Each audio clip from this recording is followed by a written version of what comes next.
자, 마태복음 9장. 침상에 누운 한 중풍병자를 그 친구들이 주님께 데려왔다고 했잖아요. 그죠?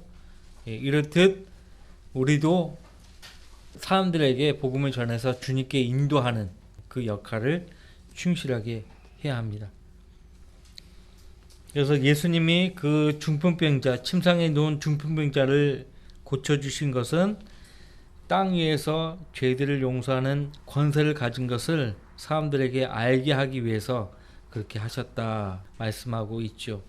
먼저는 죄들이 용서받았다라고 그렇게 말씀하셨고, 두 번째는 일어나서 걸어가라고 말씀하셨죠. 가장 우선시하는 것은 죄를 용서받는 것이에요. 영적인 문제가 현실적인 문제를 앞섭니다.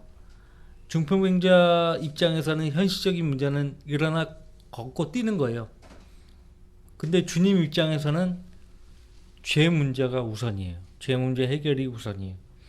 죄 문제를 해결받지 못한 채 몸이 나음을 입었다, 치유를 받았다, 의미가 없는 거예요. 왜? 그렇게 사다가 지옥 가면 소용없는 거잖아요. 그렇죠? 우리나라의 은사주자들은요, 복음이 뭔지 몰라요. 복음을 전하지 않습니다. 사람을 주님 앞으로 인도하지를 못해요. 병 치유 이런 것만 치중하죠. 병을 낫게 했어요. 근데 그 사람이 지옥 갔어요. 뭐 한 거예요? 자, 14절 말씀부터 보시면, 그때 요한의 제자들이 주께 와서 말씀드리기를, 우리와 바리새인들은 금식을 자주 하는데 어찌하여 당신의 제자들은 금식하지 아니하나이까라고 하니. 금식이나 단식이나 음식을 끊는 거죠. 그죠? 카톨릭에서는 금식이라는 표현보다 단식이라는 표현을 쓰는 걸로 알고 있는데, 단식은 내 의지로 하는 거잖아요. 금식은 내 의지로 하는 게 아니에요. 아, 내가 지금 하나님 뜻을 물어야 되겠구나 하고 음식 먹는 것을 끊고 하나님께 기도와 간구로 매달리는 것이죠. 그죠? 구약 성경, 특히 모세의 율법에 의하면요, 하나님께서 그 어디에서도 금식을 해야 된다, 금식을 하라, 그런 계명이 나와 있지 않습니다. 금식을 하라는 계명이 나와 있지 않아요. 그래서 요한의 제자들과 바리새인들은 자주 금식을 하는데 어째서 주님의 제자들은 금식하지 않습니까? 그렇게 묻고 있죠. 이들은 항상 예수님께 질문을 해요. 그럼 질문에 대한 답을 해주면은 고지 들어야 되는데 고지 듣지 않아요. 그래서 계속 질문만 하는 거예요. 항상 공부하지만은 진리의 지식에 결코 이룰 수 없는 사람들이 누구냐면, 질문과 언쟁을 좋아하는 사람들이 그 가운데 속해요. 그래서 그 사람들은 항상 배우지만은 진리의 지식에 결코 이르지를 못하는 겁니다. 이들도 마찬가지예요. 바리새인들도 마찬가지예요. 예수께서 15절 그들에게 말씀하시기를, 신혼방의 아이들이 신랑과 함께 있는 동안 슬퍼할 수 있겠냐? 그러나 신랑을 그들에게서 빼앗길 날들이 오리니 그때에는 그들도 금식하리라. 신혼방의 아이들이 누구인가? 신랑은 또 누구인가? 신랑은 누가 봐도 예수님이죠. 그럼 신혼방의 아이들은 누구예요? 이스라엘 백성들을, 이스라엘 민족을 가리켜 하는 말이에요. 아이들이라고 그렇게 말씀하고 있는데, 이스라엘 백성들은 자녀로서 아이들이 되는 것이, 아이들을 수정드는 자로서의 이스라엘 백성을 가리킵니다. 이 신혼방의 아이들이 뭐 하는 거죠? 신랑과 신부를 들러리서고 그 신랑과 신부의 혼인식을 준비하는 역할을 하죠. 자, 신혼방의 아이들은 이스라엘 민족을 가리키는 거예요. 신랑은 예수 그리스도를 가리킵니다. 그래서 신랑과 함께 있는 동안은 슬퍼할 수 없다는 거죠. 오히려 기뻐해야 되는 거예요. 그럼 언제 슬퍼하며 금식해야 하는가 하니까, 신랑을 빼앗길 날들, 십자가에서 돌아가신 이유를 가리킵니다. 예수님이 십자가에 달려 돌아가신 이후로부터 제자들뿐만 아니라 믿는 모든 성도들은 금식을 하는 거예요. 장사되고 부활하신 그 이후, 그래서 예수님이 그들로부터 취해졌을 때 금식을 하는 것이에요. 사도행전을 보면 나오죠. 사도행전에 어떨 때 금식을 했죠? 사도행전 13장이 나오는데 성령께서 시리아 안티옥 교회에 명하시죠. 내가 불러 시키는 일을 위해서 사울과 바나바를 따로 구별해 놓으라고 성령께서 그렇게 명령하시죠.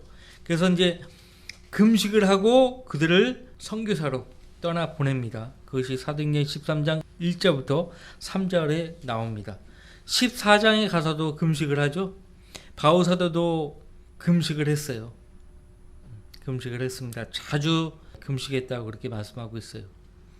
어떤 경우에 금식을 합니까? 하나님의 뜻을 얻기 위해서 금식을 합니다. 절체절명의 위기에서 도대체 하나님의 뜻은 무엇인가, 그것을 분명히 얻기 위해서 때때로 금식을 하는 것입니다. 금식을 한다는 것은요, 내 뜻, 내 의지, 내 육신의 힘을 소멸한다는 거예요. 내 뜻, 내 의지, 내 육신적인 힘이 강하면은 주님께서 일을 못 하시죠. 그래서 때때로 금식을 할 필요가 있는 것입니다. 영적 성장과 더불어 우리 삶에서 어떤 위기에 닥쳤을 때 금식을 해야 하는 것인데요. 하나님께 대한 확고한 믿음이 없는 상태에서 금식을 하게 되면 영적으로 쓰러질 수 있어요. 내가 금식을 했다, 금식을 해냈다, 이런 걸로 오히려 이 자랑거리로 삼게 되면 곤란해요. 그건 육신적인 거예요. 육신적인 것. 거기 이어서 보겠습니다. 16절, 새 천 조각을 낡은 옷에 대고 깁는 사람은 아무도 없나니. 그쵸? 이는 기우려고 된 천 조각이 그 옷을 당기어 더 흉하게 찢어지기 때문이라. 17절, 또 새 포도주를 낡은 가죽 부대에 붓는 사람은 아무도 없나니. 그렇게 하면 가죽 부대가 터져서 포도주도 쏟아지고 부대도 망가지게 되나, 새 포도주를 새 가죽 부대에 부으면 둘 다 보존되느니라고 하시더라. 잘 보세요. 이 새 포도주가 의미하는 것은 뭘까요?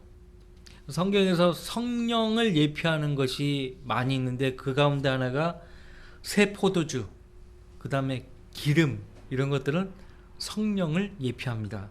여기서 새 포도주는 성령을 예표해요. 그러니까 여기 낡은 옷이 나오잖아요. 낡은 옷, 새 천 조각, 서로 대비되죠. 이스라엘 민족을 지금 비유해서 낡은 옷에 해당된다라고 말씀하고 있어요. 새 천 조각으로 거듭나야 된다는 거죠.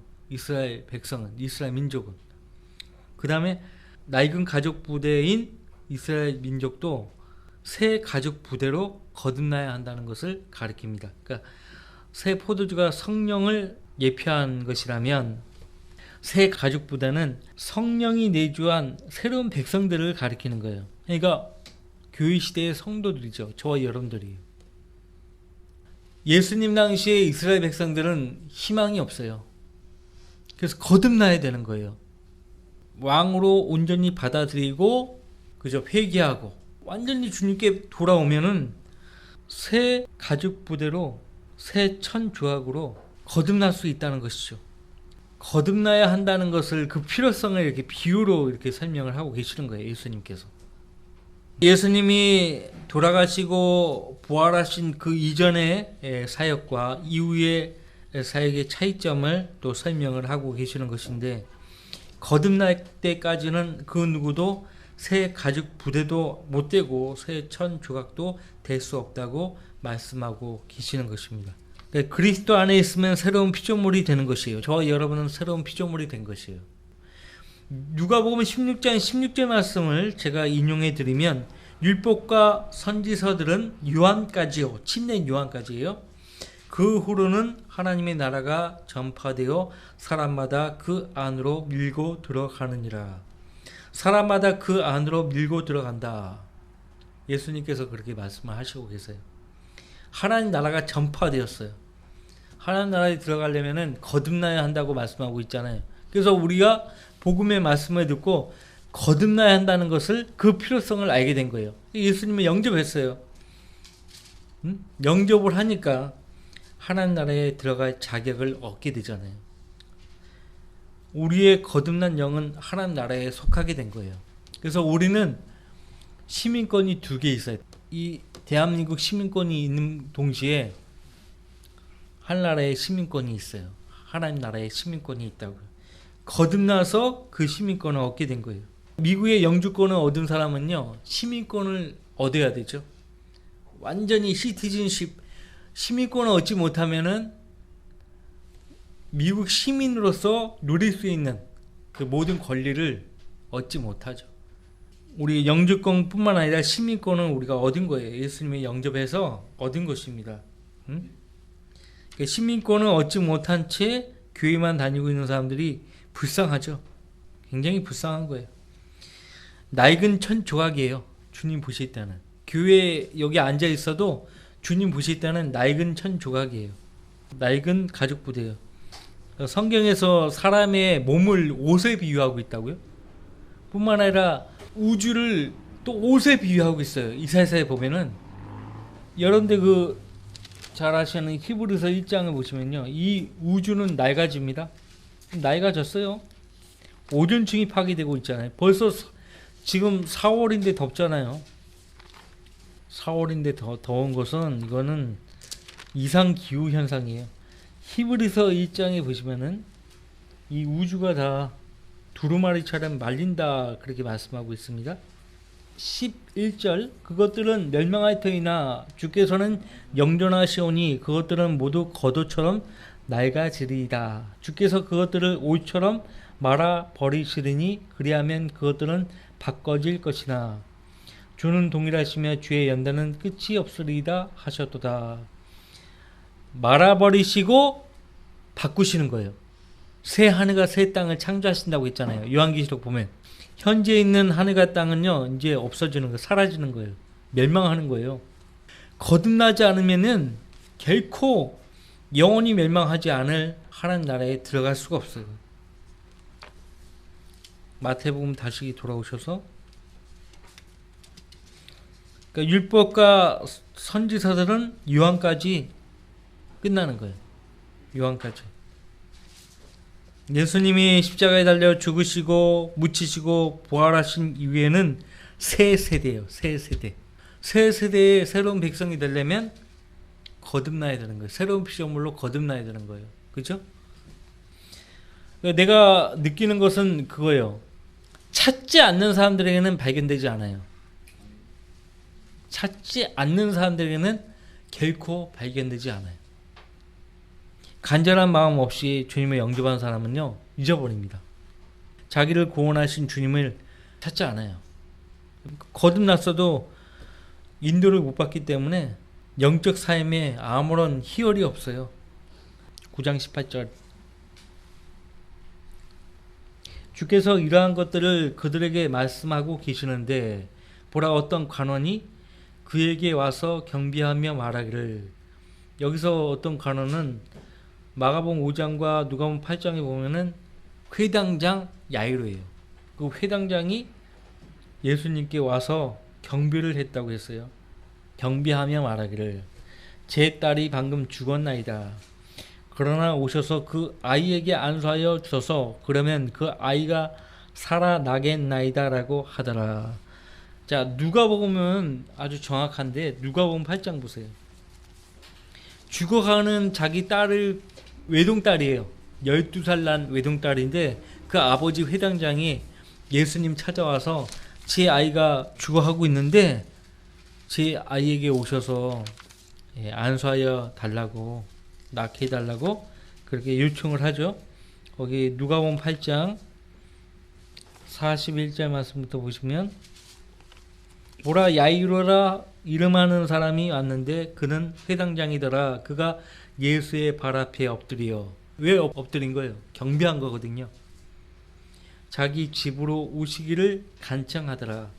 예수님은 몸을 입고 오신 하나님이에요. 마태복음은 예수님을 유대인의 왕으로 묘사하고 있는데요. 왕이기 때문에 또 몸을 입고 오신 하나님이기 때문에 경배를 거절하지 않으시고 기꺼이 받으셨어요. 기꺼이. 주님은 경배 받으시기에 마땅한 분이에요. 누가 봐도 젊은 사람이에요. 33세. 새파랗게 젊은 사람이 회당장 정도 하려면 나이가 한 50은 넘을 거 아니에요. 나이 많은 연장자가 무릎을 꿇고 엎드려가지고 경배를 하는데, 복음서 어디를 봐도 그렇게 경배를 방해하는 그런 사람이 없어요. 그것 또한 예수님이 하나님이시라는 증거죠. 자기 집으로 오시기를 간청했다라고 말씀하고 있는데, 그 사람에게는 12살쯤 된 외동딸이 있었는데 그 딸이 죽어가미더라. 주께서 가실 때에 무리들이 에워싸더라. 간청했는데 여기서 주님께서 아무 말씀 안 하신 거예요. 이런 상황에서 한편 12년 동안 유치병을 앓고 있는 한 여인이 있었는데 자기 생계비를 의사들에게 모두 썼으나 누구도 낫게 하지 못했더라. 마가복음 5장에 보시면은 많은 의사들에게 이 여인이 고통을 받았다 그렇게 말하고 있어요. 고통을 받았다. 구체적으로 이 여인이 많은 의사들로부터 어떻게 고통을 받았는가 하니까 당신을 낫게 해주겠다고 호언장담했겠죠. 근데 그 의사만 믿고 이 약도 써보고 저 약도 써보고 했는데 차도가 생기지 않고 오히려 더 악화되는 거예요. 이 사람 틀렸다고 또 다른 의사를, 용하다는 의사를 또 찾아갔겠죠. 또 마찬가지야. 오히려 몸이 더 안 좋아지는 거죠. 그런 식으로 해서 의사들로부터 고통을 받았다는 것이죠. 여기 자기 생계비를 의사들에게 모두 썼으나 누구도 낫게 하지 못했더라. 지금도 마찬가지예요. 의사가 무슨 만능인이에요? 만능인 아니에요. 현대의학이 정복 못한 게 암이에요. 암. 그래서 암 환자는 암 자체로 죽는 거 아니에요. 항암 화학요법, 그 화학물질, 방사선 치료에 그런 부작용에 의해서 죽는 거예요.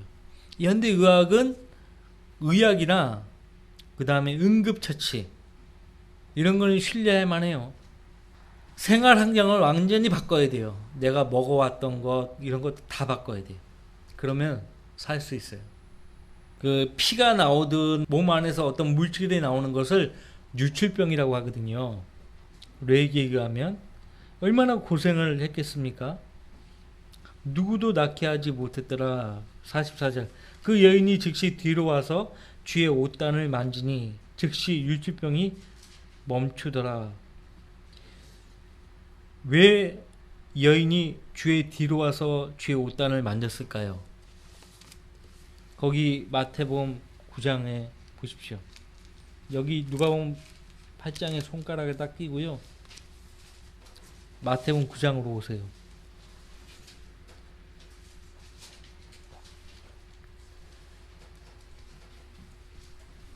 9장 아까 18절 말씀 다시 읽을게요. 주께서 이러한 것들을 그들에게 말씀하고 계시는데 보라 어떤 관원이 그에게 와서 경비하며 말하기를 제 딸이 방금 죽었나이다. 그러나 오셔서 그 아이에게 안수하여 주소서. 그러면 그 아이가 살아나겠나이다라고 하더라. 예수께서 일어나 그를 따라가시니 제자들도 따라가더라. 한 번에 여러 사람을 주님께서 상대한 거예요. 지금 이 복음서에 의하면요, 처음에는 회당장 야이로 그 딸, 그 다음에 12년 동안 유치병을 앓았던 여인, 그 다음에 두 소경이에요. 그 소경 가운데 한 사람이 바디메오. 자, 이렇게 제자들도 예수님이 일어나 따라갔는데, 회당장 야이로를 따라갔는데, 따라가는 도중에 누구를 상대하신 건가 하니까 유추병을 앓은 여인을 상대한 거예요. 20절. 보라 12년 동안 유추병을 앓던 한 여인이 주의 뒤로 와서 겉옷단을 만지니라. 이는 그 여인이 같이 읽어봐요. 속으로 말하기를 내가 그분의 옷을 만지기만 하여도 낫게 되리라고 함이라.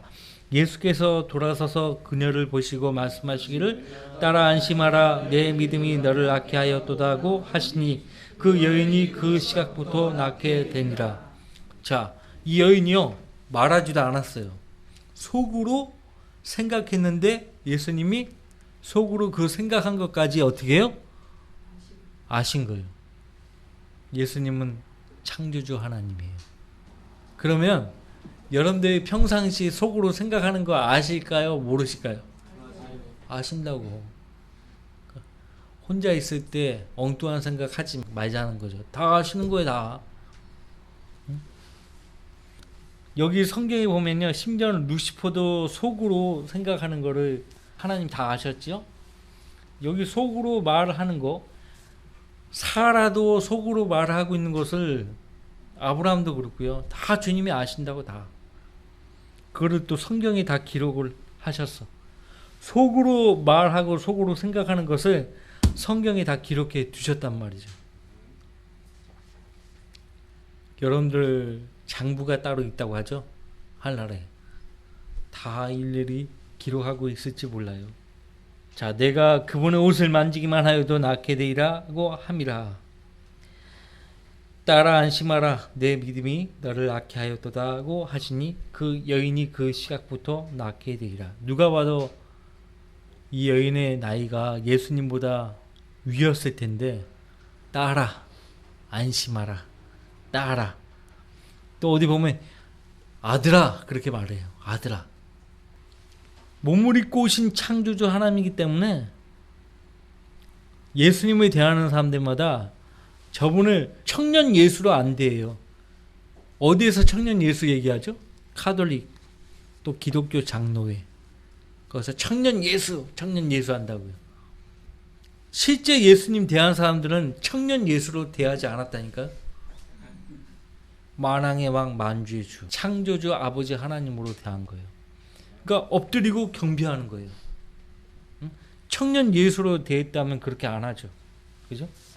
얼마나 어리석어요? 진리에 무지하면 그렇게 되는 거예요. 자, 그 여인이 그 시각부터 낫게 되리라. 12년 동안 유치병 때문에 그렇게 고생했고 가진 전 재산을 다 이렇게 의사들에게 줘버려서 고생하고 있는 이 여인이 예수님 만나가지고 나은 거예요. 믿음으로 나은 거예요. 내 믿음이 너를 낫게 하였도다. 그죠? 그 여인이 그 시각부터 낫게 되리라. 구원은 이보다 더 쉽죠. 주님이 나를 위해서 해주신 것을 의심하지 않고 마음으로 믿으면 그 순간 구원을 값없는 선물로 받는 거죠. 23절 예수께서 그 가난의 집에 오셔서 악사들과 떠들썩한 무리를 보시고, 악사들은 곡하는 사람들이에요. 장례식 때 와가지고 곡하는 사람들 있잖아요. 예? 곡하는 사람들을 가리켜서 악사들이라고 그렇게 말합니다. 24절 그들에게 말씀하시기를 물러가라. 그 소녀가 죽은 것이 아니라 자고 있느니라고 하시니 그들이 주를 비웃더라. 분명히 죽었거든요. 숨을 안 쉬고 있어요. 근데 자고 있다고 하니까 사람들이 비웃는 거예요. 누가 주님을 비웃어요? 그분이 창조주 하나님이심을 믿지 않았던 사람들이에요. 25절 그러나 물을 내보내신 후에 주께서 들어가 그 소녀의 손을 잡으시니 소녀가 일어나는지라. 복음서의 기록을 보면은 마태복음 9장 25절 말씀이요. 처음으로 예수님이 죽은 자를 살리신 기적이에요. 이후로 나인성 가부의 자식을 살려내시고 그 다음에 나사로를 살려내시잖아요. 그죠? 이 소녀도 그렇고요. 나사로도 그렇고 나인성 가부의 아들도 그렇고 그렇게 살다가 죽었겠죠. 부활하잖아요. 예수님 믿었으니까 부활할 거 아니에요. 그죠? 이게 우리의 소망이에요. 어떤 사람들은 저주의 부활로 나아갑니다. 하나님께. 요한복음 5장에서 예수님께서 생명의 부활과 저주의 부활이 있다고 했잖아요.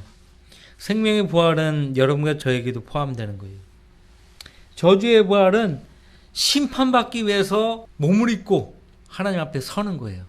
구원받지 않은 죄인들도 부활을 해요. 부활하는 목적이 뭘까요? 심판받기 위해서. 뭐 다 아시는 말씀이지만 요한계시록 죽은 지 몇천 년이 지난 사람도 부활한다고요. 몸이 썩어지고 태워지고 가루가 되었어도 그 원소는 남아있는 거예요. 어디에? 흙에 있는 거, 흙. 너는 흙이니? 너는 흙으로 돌아가라. 어쨌든 간에 사람의 몸의 성분은 흙으로 돌아가는 거예요.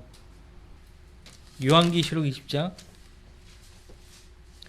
12절 또 내가 죽은 자들을 보니 작은 자나 큰 자나 하나님 앞에 서 있는데 책들이 펴져 있으며 또 다른 책도 펴져 있는데 그것은 생명의 책이라 죽은 자들은 자기들의 행위에 따라 그 책들에 기록된 대로 심판을 받더라. 그러면 여기에 죽은 자들은 누구예요?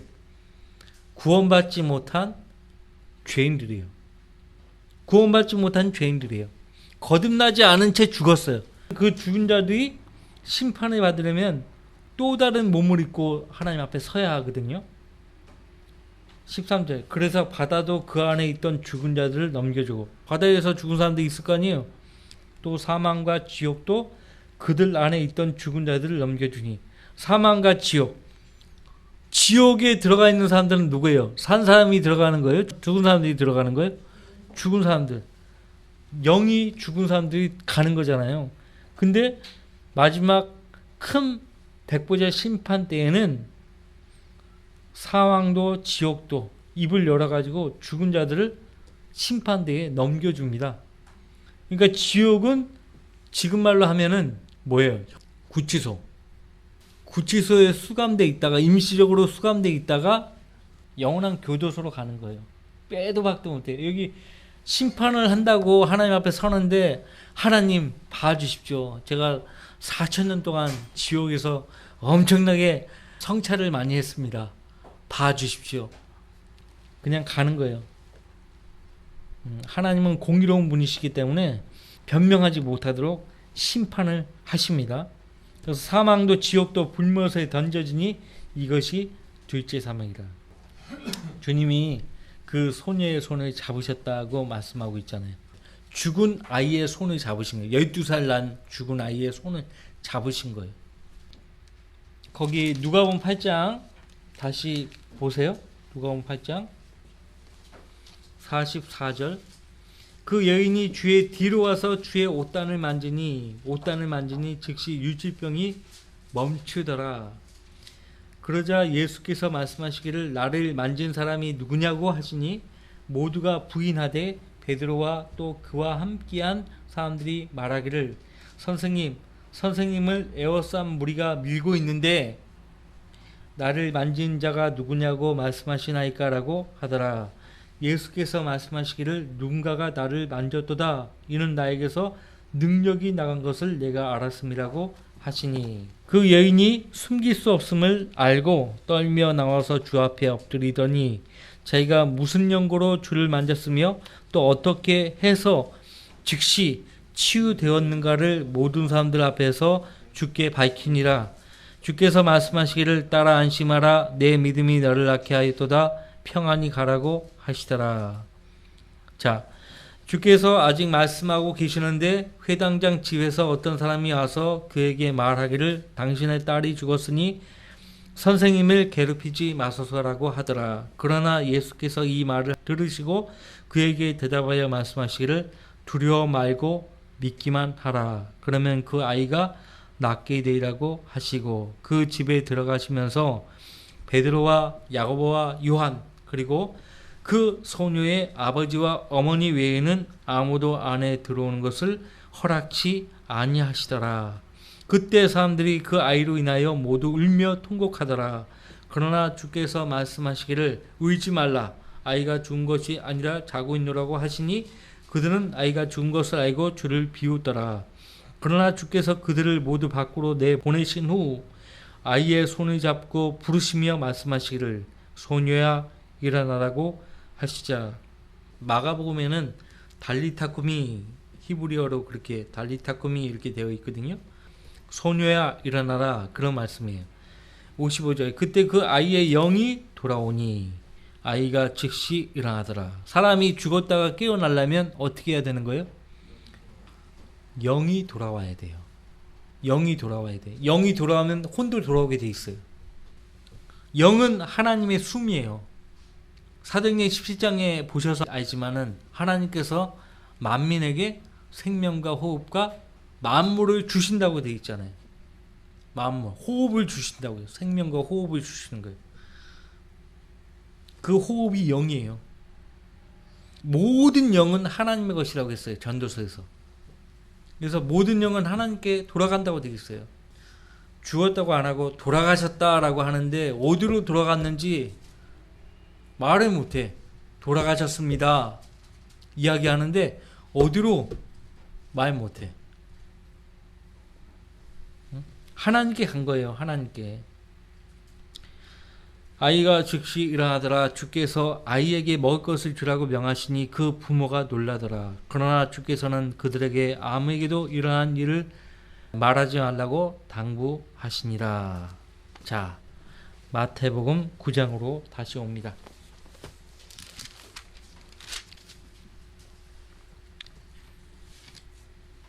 아무에게도 알리지 말라고 했는데 그 부모들은 너무 놀라서 이 사실을 알리는 거예요. 그래서 명성이, 주님께 대한 명성이 그 온 땅에 퍼졌다고 마태복음 9장 26절은 말하고 있습니다.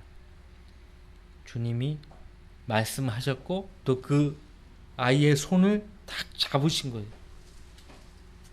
여러분들 말씀을 펼쳐놓고 주님이 하신 말씀을 온전히 마음으로 믿고 받아들이면 그 순간 주님이 그 말씀으로 내 마음을 어루만져 주시는 거예요. 그러한 과정을 통해서 내가 주님을 인격적으로 알아가는 거고 주님과 관계가 돈독해지는 거고, 그러한 과정을 계속 겪게 되면은 주님을 더욱더 의지하고 신뢰하게 돼 있어요. 그런 경험이 없으면은 성경을 펼쳐서 읽을 때 그냥 형식적으로 읽고 말면 성장도 없고 주님을 의지하는 믿음도 안 생기고 하는 것이에요. 자, 27절. 그 후 예수께서 그곳을 떠나가실 때 두 소경이 따라오며 소리질러 말하기를. 예수님에 대한 명성이 퍼지니까 그 명성을 듣고 두 소경이 주님을 찾아온 거예요. 따라오면서 소리질러 다윗의 아들이여 우리를 불쌍히 여기소서라고 하더라.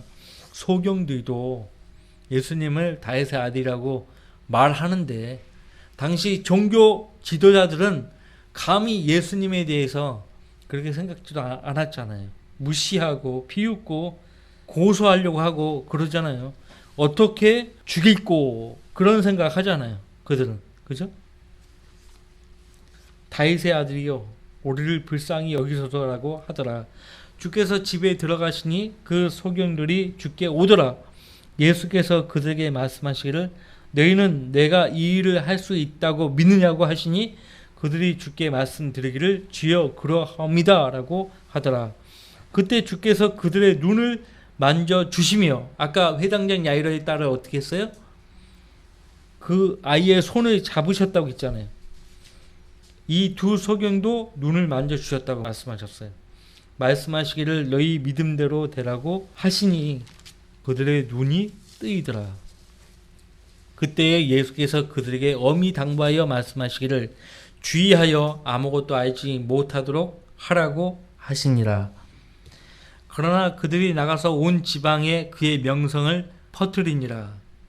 우리도 마찬가지예요. 우리에게 오히려 알리라고 말씀하셨잖아요. 명령하셨잖아요. 너희는 내게 증인이 되리라. 그죠? 예수님 만난 사람은요, 가만히 있을 수 없지요. 전하게 돼 있어요. 입을 열어서 주님을 전해요. 자, 어떤 사람은 내가 다니는 교회, 내 목사님, 이거 얘기하잖아요. 정상이 아니에요. 자, 보세요. 중풍병자. 그 다음에 죽었어요. 회당장 야이로의 딸. 그 다음에 12년 동안 유치병을 앓은 여인. 또 여기 두 소경, 32절 말씀부터 보면 마귀에게 사로잡힌 벙어리. 무엇을 가리키는 거죠? 복음서를 보면은 무슨 이스라엘 땅에 소경이 그렇게 많고 안징뱅이가 그렇게 많고 불구자가 그렇게 많고 말이야. 인구 밀도에 비해서 너무 많아 보이지 않아요? 물론 옛날에 의술이 발전되지 않은 시대였으니까 뭐 이스라엘 뿐이겠어요? 다른 나라도 마찬가지였겠지만, 아니 근데 하나님이 통치했던 그 땅, 약속의 땅이잖아요. 다른 땅도 아니야. 왜 약속의 땅에 거주하는 이 백성들이 이 모양 이 꼴이냔 말이에요. 그러니까 당시 이스라엘 백성의 상태를 말씀하고 있는 거예요. 이스라엘 백성들은 예수님 오시기 전까지만 해도 영이 죽어 있었고 보지 못하는 소경이고 그 상태 그대로 누워서 평생 동안 그렇게 병들어 살다가 죽어야 되는 영적인 상태였다는 거예요. 그것을 지금 보여주고 있는 거예요. 예수님 누구예요? 왕이시지만 선지자예요. 선지자. 선지자가 하는 모든 행동은 표적이에요. 표적. 백성들에게 가르치고자 하는 진리를 일깨워 주시려고 선지자를 통해서요 표적을 일으키시는 거예요. 그러니까 이러한 것을 보면 예수님이 이 병든 자들을 낫게 하시는 이런 표적과 기적들을 보면은 당시 종교 지도자들은 큰일 났구나. 이분이 참으로 하나님이시구나. 예언된 메시아구나. 이렇게 알고 받아들여야 되는데 아니에요. 주님의 기적을 보면 볼수록 더 예수님을 죽일 생각을 하는 거예요. 어떻게 하면 그를 죽이고 하는 궁리를 하는 거예요. 자, 32절부터 38절까지 그냥 읽고 끝내겠습니다. 주와 그 일행이 떠나갈 때에 보라 사람들이 마귀에게 사로잡힌 벙어리 한 사람을 그에게 데려오니라. 그 마귀가 쫓겨나자 그 벙어리가 말을 하더라. 무리가 놀라며 말하기를 일찍이 이스라엘에서 이런 일을 본 적이 없도다라고 하더라. 그러나 바리새인들은 말하기를 그는 마귀들의 통찰을 힘입어 마귀들을 쫓아낸다고 하니라. 그 후에 예수께서 모든 성읍들과 마을들을 돌아다니시며 그들의 회당에서 가르치시고 왕국복음을 전파하시며 또 백성 가운데서 모든 질병과 허약함을 고쳐 주시더라.